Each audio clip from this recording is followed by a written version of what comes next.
Now look at this question here.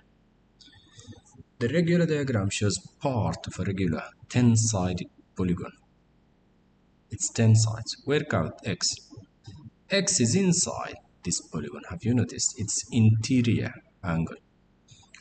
So we can do a lot of work to find the interior angle. We can do n-2 and all, but there is a nice, easier way. Let's first find the exterior angle. The exterior angle equals 360 divided by the number of sides. 360 divided by 10 sides equals 36. If you got the exterior angle, the interior angle is just 180 minus the exterior. So to find x, because it's interior, just do 180 minus 36. That gives you 144, and that's x. To make you understand this better, some students will do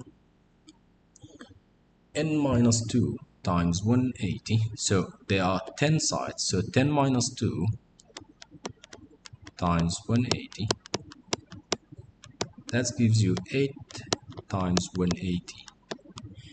8 times 180, I think it's 1440. That's what I got on the calculator, 1440. Now this is the sum of 10 interior angles. To find one, just divide that by 10. 1440 divided by 10, you will just cancel this 0, and then you'll get 144 divided by 4 by 1, which is 144. So we got the same answer. So it's up to you. I do like this one. It's very easy. Just find the exterior angle, and then the interior is 180 minus the exterior. But it's up to you. If you like doing the n-2, it's okay. It's correct. That's it for this video, I think. If you have a question, please